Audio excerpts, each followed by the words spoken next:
আল্লাহ রাব্বুল আলামিন কোরআনে কারীমের মধ্যে ইরশাদ করেন, وَإِذْ قُلْنَا لِلْمَلَائِكَةِ اسْجُدُوا لِآدَمَ فَسَجَدُوا إِلَّا إِبْلِيسَ।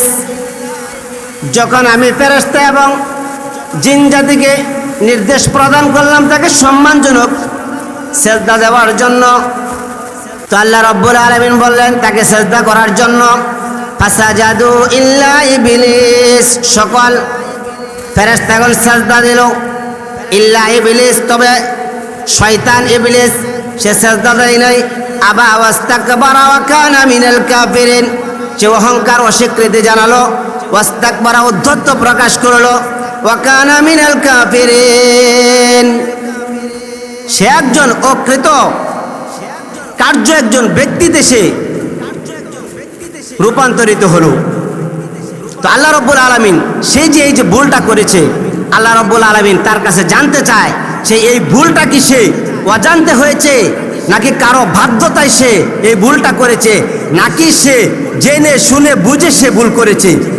আল্লাহ রাব্বুল আলামিন শয়তানকে জিজ্ঞাসা করলেন, কারণ সে ভুল ক্রমেও তো কি অপরাধ হতে পারে, আরেকজনের শাসানোর কারণে ভুল হতে পারে, অথবা অজান্তে হয়ে যেতে পারে, পারে কি না? তো আল্লাহ রাব্বুল আলামিন তাকে জিজ্ঞাসা করলেন, قال ما منعك ألا تسجد إذ أمرتك,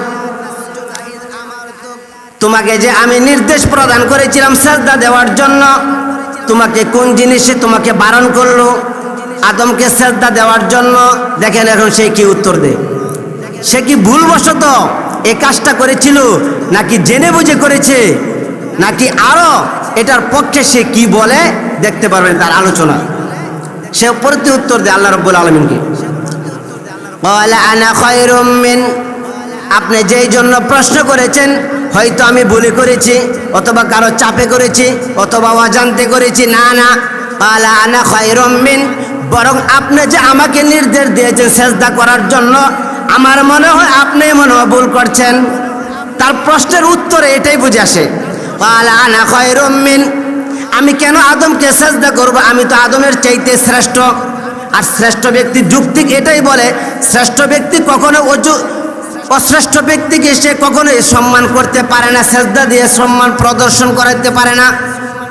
এরপরে দেখেন সে শুধু এতটুকুই না, সে বলল আমি তার চেয়ে শ্রেষ্ঠ, অতএব আমি তাকে সেজদা দিতে পারবো না। সে এটার পক্ষে দলিল প্রমাণ পেশ করে আল্লাহ রাব্বুল আলামিনকে বুঝাইতেছে যে ভুলটা মনে হয় আপনি করেছেন, কে সম্মানিত কে অসম্মানিত হয়তো আপনি জাস্টিফাই করতে ভুল করেছেন।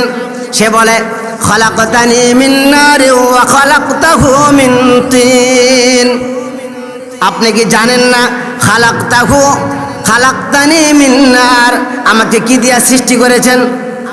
আমাকে সৃষ্টি করেছেন আগুন দিয়ে, আর তাকে সৃষ্টি করেছেন মাটি দিয়ে। আর আগুনের আসল চরিত্র হলো, তার আসল রূপ হলো, সেটা যদি মাটির মধ্যে জ্বালিয়ে দেওয়া হয় সেটা উপরের দিকে উপরের দিকে উঠতে থাকে। আর মাটির আসল রূপ হলো সেটা উপরে নিক্ষেপ করার পরেও সে এমনিতেই নিচে পড়ে যা। অতএব আমি তো এমনি উপরে, সে তো এমনি নিচে, তাহলে উপরের জিনিস কেন নিচের দিকে সেজদা দেবে? তার যুক্তি দেখছেন, কঠিন যুক্তি।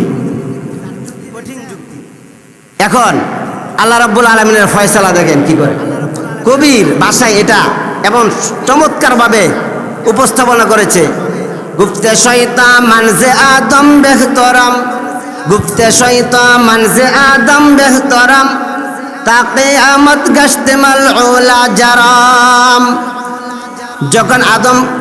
যখন আমি শয়তানকে জিজ্ঞাসা করিলাম তুমি কেন সেজদা দিলে না, শয়তান বলল গুফতে শয়তান আমি কেন সেজদা দেব, মানজে আদম বেহতরাম, আমি তো আদমের চাইতে শ্রেষ্ঠ।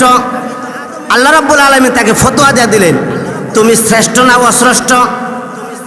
তাকে আমদ গশতে মালউলা জারাম, আরে তুই শ্রেষ্ঠ নয়, তুই হলে নিকৃষ্ট, তোর উপর কিয়ামত পর্যন্ত অভিশপ্ত। এখন সে কিভাবে নিকৃষ্ট, কিভাবে? আদম আলাইহিস সালাতু ওয়াস সালাম সম্মানিত, এটার আলোচনা করতে গেলে এখানে লাগবে আরো 20 মিনিট, সেই আলোচনা করব না। আল্লাহ রাব্বুল আলামিন দেখেন কি বলে এরপরে, قال فاهبط منها فما يكون لك أن تتكبر فيها فاخرج إنك من الصاغرين দূর হয়ে এখান থেকে এই ব্যাপারে তোর কথা বলার কোনো অধিকার তোর নাই, কারণ তোর কথাই তুই নিজেই ফেসে গেছিস। শয়তান কি বলেছে? খালাকতানি মিন নারি ওয়া খালাকতাহু মিন তিন। শয়তানের নিজের কথা নাকি, যে আপনি আমাকে সৃষ্টি করেছেন আগুন দিয়া, আপনি আদমকে সৃষ্টি করেছেন মাটি দিয়া। শয়তান সে নিজেই বলছে স্রষ্টাকে আল্লাহ, স্রষ্টাকে। আচ্ছা, স্রষ্টা যদি আল্লাহ হয়, তাহলে আল্লাহ যদি তার কথায় যদি মেনেও নেওয়া হয় যে সে শ্রেষ্ঠ, আগুনের তৈরি হওয়ার কারণে, তাহলে শ্রেষ্ঠ বানাইলো কে? আল্লাহ কিনা? আর আদমকে যদি অশ্রেষ্ঠ বানায়, তাহলে সেটাও কে বানাইলো? তাহলে তার কি আছে? তার নিজের কথাই আল্লাহ রাব্বুল আলামিন বলে ক্বালা ফাহবিত মিনহা ফামা ইয়াকুনু লাকা আন তাতাকাব্বারা ফিহা ফাখরুজ ইন্নাকা মিনাস সাগিরিন। দূর হয়ে যা, এ ব্যাপারে কথা বলার তোর কোনো যোগ্যতা নাই, কোনো অধিকার রাখস না, কারণ সৃষ্টিকর্তা আমি। আরেক কথা হলো, এখন যদি বাস্তবে একটা বোঝেন, আগুন শ্রেষ্ঠ না মাটি শ্রেষ্ঠ? আগুন তো জ্বালিয়ে পুড়িয়ে দেয়। আল্লাহ রাব্বুল আলামিন জরুরতের কারণে আগুন সৃষ্টি করেছে। আগুন তাকে সংরক্ষিত রাখে, আগুন থেকে মানুষ দূরে রাখে। আগুন হলো জাহান্নামের একটি গর্ত নাকি? জাহান্নাম থেকে আমরা বাঁচতে চাই, তাহলে সে আগুন কি শ্রেষ্ঠ হতে পারে? আর মাটি দেখেন, আমরা ঘরবাড়ি বেঁধে থাকি, তার মধ্যে ফসল করি, সবকিছু তো মাটির মধ্যে নাকি? মাটির যে সহনশীলতার ক্ষমতা আছে, এটা কি আগুনের মধ্যে আছে? মাটির কি ধৈর্য আপনি দেখেন। আপনি চাইলে তার মধ্যে পার দিবেন, চাইলে আপনি সেখানে নাপাক জিনিস ফালবেন, যা মন চায় তাই করবেন, মাটি কোনো কিছু বলে না। এই জন্য তো কবি বলে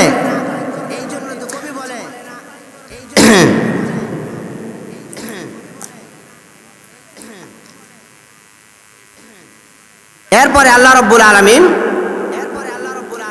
বলতেছে যে এখানে এই ব্যাপারে কথা বলার অধিকার তোর নেই, কারণ কাকে শ্রেষ্ঠ বানাইতে হবে আর কাকে অশ্রেষ্ঠ বানাইতে হবে, সেই কাজ হলো আমার। আমি যে নির্দেশ তোকে প্রদান করলাম, আমি স্রষ্টা হয়ে, তুই এটার কতটুকু মান্য করলে? এরপরে দেখেন শয়তানের অপরাধগুলো কয়টা? একটা না। এক নম্বর অপরাধ ছিল তার আদমকে সেজদা না করা। দ্বিতীয় নাম্বার, আল্লাহ রাব্বুল আলামিন যখন জিজ্ঞাসা করলো কেন সেজদা করলি না, সে বলল আমি শ্রেষ্ঠ। 2 নম্বর অপরাধ। 3 নম্বর অপরাধ হলো আল্লাহ রাব্বুল আলামিন সে বুঝাইতে চা, আপনি বুঝেন না কে শ্রেষ্ঠ, আপনি জানেন না খালাকতানি মিন নারি ওয়া খালাকতাহু মিন তিন। আপনি তো সৃষ্টি করেছেন আমাকে আগুন দিয়া, তাকে বানাইছে মাটি দিয়া। দেখেন দলিল, সে অন্যায় অপরাধ করেছে, এটার পক্ষে আবার দলিলও দিচ্ছে। 3 নম্বর অপরাধ। 4 নম্বর অপরাধ, সে যে ইবাদত করেছিল, আল্লাহ রাব্বুল আলামিন তাকে বের করে দিয়েছে জান্নাত থেকে, বের হয়ে যা আমার সামনে থেকে, ইন্নাকা মিনাস সাগিরিন, তুই নিকৃষ্টদের মধ্য থেকে তুই একজন। এরপরে দেখেন শয়তান ভালো হয় না, সে তাকে যে আল্লাহ রাব্বুল আলামিন বের করে দিল, তাকে কিয়ামত পর্যন্ত লানতের অভিশপ্তের মাধ্যমে তাকে ভূষিত করলো। তারপরেও তার ভিতরে বিন্দু পরিমাণ কি আসে নাই? বিন্দু পরিমাণ আল্লাহ রাব্বুল আলামিনকে বোঝা এবং এই বিষয়টাকে বোঝা, তার নিজেকে স্যালেন্ডার করার বিন্দু পরিমাণও তার ভিতরে কি আসে নাই? এটার চেতনা আসে নাই। এরপরে সে বলতেছে আমি যে এত বছর ইবাদত করলাম, এটার জন্য আপনি কি দেবেন? তারপরে সে চাচ্ছে আল্লাহ রাব্বুল আলামিনের কাছে, ক্বালা আনজিরনি ইলা ইয়াউমি বাসুন, আমি আপনার কাছে চাই আমাকে ক্ষমতা দেন, আমাকে তো বের করে দিলেন, কাল হাসরের দিন পর্যন্ত, পুনরুত্থান দিবস পর্যন্ত আপনি আমাকে কি দেন? হায়াত দেন। কি দেন? হায়াত দেন। আল্লাহ রাব্বুল আলামিন বলে যে কিয়ামত পর্যন্ত হায়াত দেওয়া হলো, কারণ কিয়ামতের পরে আর কোনো প্রাণী, কোনো জাতি পৃথিবীর মধ্যে বেঁচে থাকার অধিকার নেই। আছে ওয়ায়াবকা ওয়াজহু রাব্বিকা যুল জালালি ওয়াল ইকরাম, আমি আল্লাহ ছাড়া পৃথিবীর মধ্যে আর কিছুই বাকি থাকবে না। শয়তান চাচ্ছিল মৃত্যু নামক যে যন্ত্রণা, সেটা থেকে বেঁচে যাইতো। সে চাচ্ছিল সে কিয়ামত পর্যন্ত হায়াত নিতে, কাল হাসরের দিন পর্যন্ত হায়াত নিতে, কিন্তু আল্লাহ রাব্বুল আলামিন তার হায়াতকে সীমাবদ্ধ করেছে কিয়ামত পর্যন্ত। তারপরে দেখেন তার চতুর্থ অন্যায় অপরাধ, তারপরে বলে সুম্মা লাআতিয়ান্নাহুম মিন বাইনি আইদিহিম ওয়া মিন খালফিহিম ওয়া আন আইমানিহিম ওয়া আন শামাইলিহিম। আমাকে এমন পাওয়ার দেন, আমি যেই জাতির কারণে আমি পথভ্রষ্ট হয়েছি, জাহান্নামী হয়েছি, সেই জাতিকে আমি দেখে নেব, তাকে চতুর্মুখী শত্রুতার মাধ্যমে, আক্রমণের মাধ্যমে তাকে আমি পথভ্রষ্ট করে তাকেও আমি জাহান্নামে নিয়ে যাব। চতুর্থ তার অন্যায় অপরাধ। পঞ্চম অপরাধ, সে তার কাজ করে সে সাকসেসও হয়েছে। আদম আলাইহিস সালামকে ধোঁকা দিয়ে সে কি করেছে? গাছের ফল খাওয়াইছে। দেখেন তার অন্যায় অপরাধের তার উদ্ধতটা কিরকম। পক্ষান্তরে আল্লাহ রাব্বুল আলামিনের একটা হুকুম অমান্য করেছে আদম আলাইহিস সালাম, অথচ তিনি অন্যায় অপরাধ করার পরেও তিনি নবী হিসেবে স্বীকৃতি পেয়েছেন এবং তিনি চির জান্নাতি হিসেবে স্বীকৃতি পেয়েছেন এবং তিনি সারা জাতির জন্য আইডল বা মডেল অনুসরণীয় ব্যক্তি হিসেবে আল্লাহ রাব্বুল আলামিনের পক্ষ থেকে স্বীকৃতি পেয়েছেন। কেন? দেখেন তার ভাষাগুলো কি আর শয়তানের ভাষাগুলো কি। এটার আলোচনা করার উদ্দেশ্য একটাই, যে শয়তানের কাজগুলো কেমন হতে পারে, তার কথাগুলো কেমন হতে পারে, তার উদ্ধততা ইসলামের সাথে কেমন হতে পারে। এগুলো যদি আমাদের জানা থাকে তাহলে আমার দ্বারা এই ভুল যেন আর কখনোই না হয়। আল্লাহ রাব্বুল আলামিন আদম আলাইহিস সালামকে বলেছিলেন ওয়ালা তাকরাবা হাদিহিস শাজারাতা ফাতাকুনা মিনাজ জালিমিন। হে আদম, দেখো জান্নাতে থেকো, কিন্তু দেখো কোশ্চিন কালাও এই গাছের ধারে কাছেও যেও না। কেন? ফাতাকুনা মিনাজ জালিমিন ফাতাকুনা মিনাল খাসিরিন, তাহলে তুমি কি ক্ষতিগ্রস্ত হয়ে যাবে। তারপরে তো শয়তান ওয়াসওয়াসার মাধ্যমে তাকে সেই ভুল করেই ফেলল। তারপরে আল্লাহ রাব্বুল আলামিন শয়তানকে যেমন জিজ্ঞাসা করেছিলেন তুমি সেজদা কোন কারণে দেও নাই, আদমকে একই প্রশ্ন আল্লাহ রাব্বুল আলামিন করেছে, যে তোমার দ্বারা এই ভুল কেন হলো? আমি তো তোমাকে বলেছিলাম এই গাছের ধারে কাছেও যাবা না, তাহলে তুমি এই গাছের ফল কিভাবে খেলে? এটার তুমি বিস্তারিত বর্ণনা দাও। এটা কি তুমি ভুলবশত করেছো, নাকি না বুঝে করেছো, নাকি কারো চাপের কারণে করেছো, নাকি তুমি জেনে বুঝে করেছো? এই কথা আমার কাছে পরিষ্কার করো।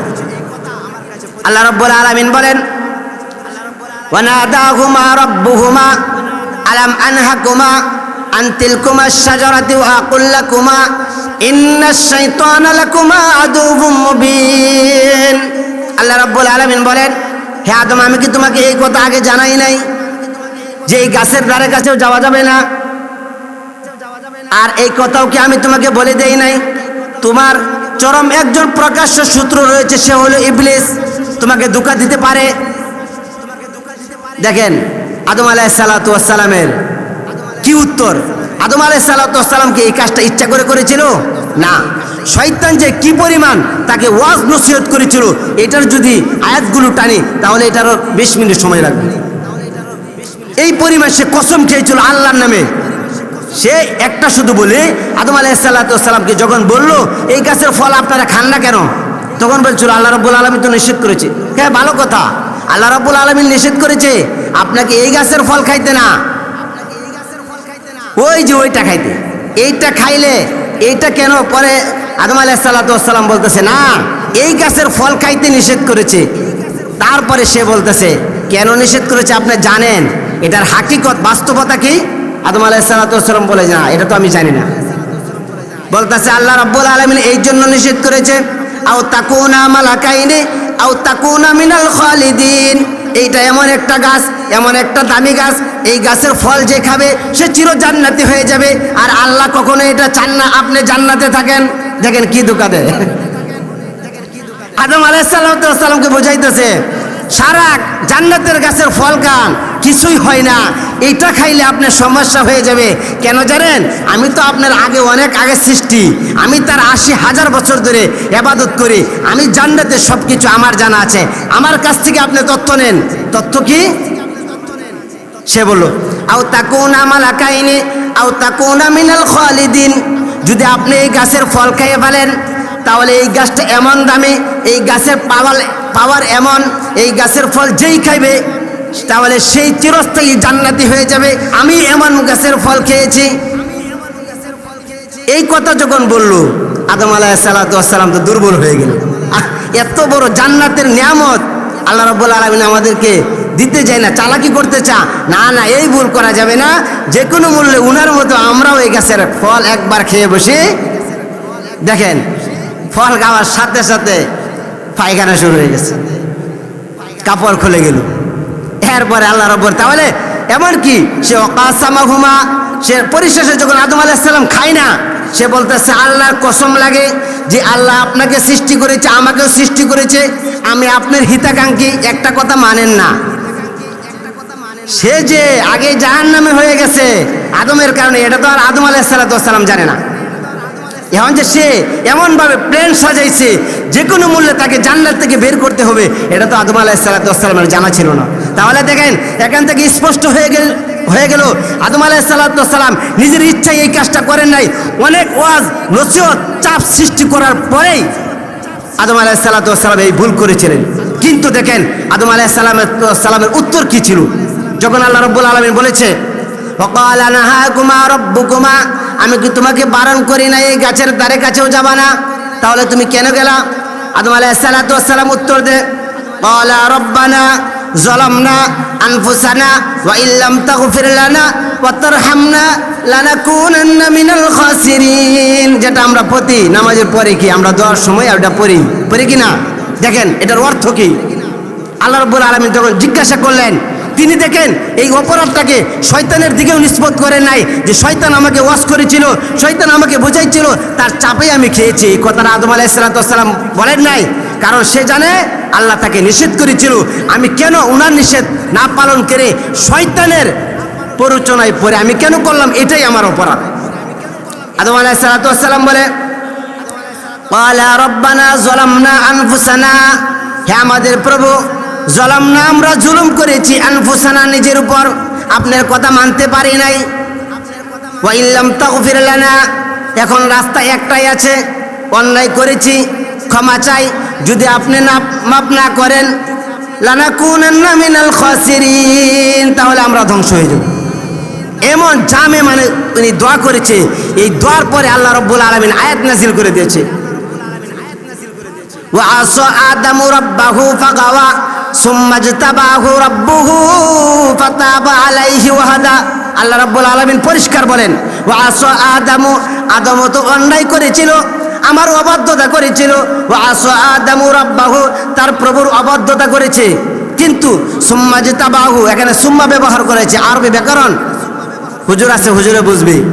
সুম্মা আনা হয় অনেক দীর্ঘকাল, অনেকটা সময় পাড়ি দেওয়ার পরে সুম্মা আনা হয়, আর ফা শব্দ ব্যবহার করা হয় সাথে সাথে। দেখেন এরপরে ফাও আছে।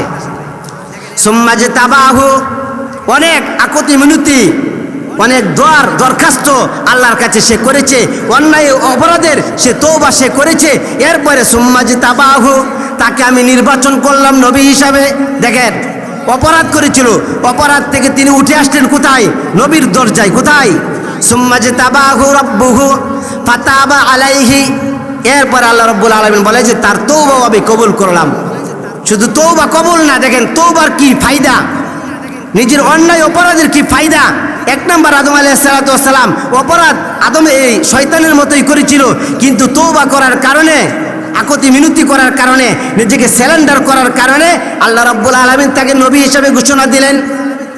এরপরে আল্লাহ রাব্বুল আলামিন বলে ফাতাবা আলাইহি, তার আমি তওবা কবুল করেছি, মানে কি তার গুনাহ আমি মার্জনা করেছি, গুনাহ শেষ, আগের মতো সে নিষ্পাপ। এই জন্য আল্লাহ রাসূলের একটা হাদিস আমি পড়েছি, আত্তাইমু মিনাজ যামবি কামান লা যামবা লাহু, যখন কোনো ব্যক্তি অন্যায় অপরাধ করার পরে সত্যিকার অর্থে সে তওবা করে, তাহলে সে এমন নিষ্পাপ হয়ে যায় যেমন সে মায়ের পেট থেকে বের হলে যেমন নিষ্পাপ থাকে। এই যে আল্লাহ রাব্বুল আলামিন এটাই বলতেছে ফাতাবা আলাইহি, তাকে আমি ক্ষমা করে দিলাম, ওয়াহাদা। এরপরে আল্লাহ রাব্বুল ফাতাবা আলাইহি ওয়াহাদা, আল্লাহ রাব্বুল আলামিন বলে যে তাকে আমি এরপরে রাস্তাও দেখিয়ে দিলাম, তোমার কিভাবে চলতে হবে, শয়তান থেকে কিভাবে দূরে থাকতে হবে, শয়তান থেকে দূরে থাকার পাথেয় কি ট্রিটমেন্ট তোমার লাগবে, সেটাও আমি তাকে দেখায় দিলাম। তাহলে তওবা করার দেখছেন কয়টা ফায়দা।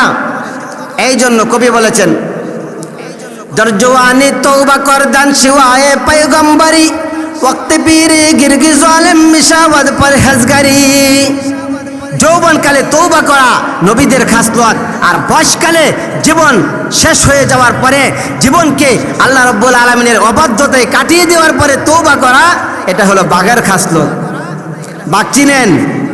বাঘ যৌবনকালে সে যখন হরিণ থেকে আক্রমণ করে, যখন সে ছাগল থেকে আক্রমণ করে, গাভী থেকে আক্রমণ করে, এমনকি মানুষ দেখলেও সে আক্রমণ করে। কিন্তু সে যখন বৃদ্ধ হয়ে যায়, শরীর যখন তার দুর্বল হয়ে যায়, সে যখন গর্ত থেকে না বের হতে পারে, তখন সে তওবা করে যে আমি তওবা করতেছি, আমি আর কোনোদিন নিরীহ প্রাণীর উপর আক্রমণ করব না। তার এই তওবা, এটা কি সত্যিকার অর্থের তওবা নাকি তার শরীর চলে না দেখে তওবা? এই জন্য কবি এখানে শেরের মধ্যে এটাই উল্লেখ করেছেন, দরজওয়ানি তওবা করদান শিওয়ায়ে পয়গম্বরি, ওয়াক্তে পীরি গিরগি জালেম মিশাওয়াত পরহেজগারি। যে যৌবনকালে যদি তুমি তওবা করতে পারো, তাহলে তোমাকে নবীর মত মর্যাদা তোমাকে দেওয়া হবে। কারণ যৌবনকাল হলো তোমার গুনাহ করার সময়। তুমি একটা চাইলে তুমি করতে পারো, এই শক্তি তোমাকে দেওয়া হয়েছে। আর এমন সময় যদি তুমি বিরত থাকো, তাহলে নবীর সমান মর্যাদা কেন দেওয়া হবে? নবীদেরকে যৌবনকালেও আল্লাহ রাব্বুল আলামিন গুনাহ থেকে বারণ থাকার, নিজেকে বিরত রাখার একটা শক্তি, আধ্যাত্মিক শক্তি আল্লাহ রাব্বুল আলামিন দিয়ে দেন। আর এই শক্তি যদি তুমি নিজের মধ্যে অর্জন করতে পারো, যে কোনো মূল্যে আলেমের কাছে যেয়ে হোক, পিসাবের কাছে যেয়ে হোক, বই পুস্তক পড়ে হোক, অথবা তুমি নিজে নিজে কোরআন হাদিস বুঝে হোক, যে কোনো মূল্যে তুমি যদি নিজেকে গুনাহ থেকে বাঁচাইতে পারো, তাহলে তোমাকে আল্লাহ রাব্বুল আলামিন নবীর মত মর্যাদা তোমাকে দেওয়া হবে। এরপরে দেখেন, আদম আলাইহিস সালাতু ওয়াস সালাম তওবা করেছেন। তওবা করে তিনি কি পেয়েছেন? এক নম্বর নবীর মর্যাদা পেয়েছেন, তিনি নবী হয়েছেন। সকল নবীদের বাপ, সকল মানুষের সবচেয়ে আইডল এবং কি অনুসরণীয় ব্যক্তি, তিনি চির জান্নাতি একজন ব্যক্তি হয়ে গেছেন অন্যায় অপরাধ করার পরেও শুধু তওবার কারণে। এই জন্য কবি বলেন, আস্তাওয়াজু খাকে মরদম মিশাওয়াত, আস্তাওয়াজু খাকে মরদম মিশাওয়াত, নারেরা আস্তর কাশি গম মিশাওয়াত। দেখেন, মাটির তৈরি আদম, এই যে মাটি শ্রেষ্ঠ নাকি আগুন শ্রেষ্ঠ, এই কবিতার মধ্যে কবি উল্লেখ করেছেন। আস্তাওয়াজু খাকে মরদম মিশাওয়াত, মাটি সে নমনীয়তা প্রকাশ করার কারণে, বিনয়ী হওয়ার কারণে সে কামেল পুরুষ হয়ে গেছে। আদম আলাইহিস সালাতু ওয়াস সালাম কামেল পুরুষ হয় কিনা? নারেরা আস্তর কাশি গম মিশাওয়াত, আর শয়তানকে আগুন দিয়ে বানানো হয়েছিল, নূর দিয়া, কিন্তু তার ভিতরে সেরকাশি, অহংকার, উদ্ধততা থাকার কারণে সে ধ্বংস হয়ে গেল। এরপরে বলেন, শুধু আজিজ আদম চু ইস্তিগফারে কর, খারে শুধু সহিত, খারে শুধু সহিত চু ইস্তিগফারে কর। কবি বলে যে আদম তো তখনই শ্রেষ্ঠ হয়ে গেল, দামি হয়ে গেল যখন সে ইস্তিগফার করেছে, আর শয়তান তখনই ধ্বংস হয়ে গেল যখন সে অহংকার প্রদর্শন করেছে। তাহলে মুহতারাম হাজিরিন, আমরা যে আলোচনা করলাম, আমি যে আলোচনা করলাম, দুইটা জিনিস স্পষ্ট হয়ে গেল। অপরাধ করাটা অপরাধ নয়, অপরাধ করাটা কি নয়, আপনার কোনো দুর্বলতার কোনো কারণ নয়। অপরাধ করার পরে আপনি যদি তওবা করেন, অপরাধের আগে যেই মর্যাদায় ছিলেন তার চাইতে বহুগুণে মর্যাদা আপনি বেড়ে যাবেন।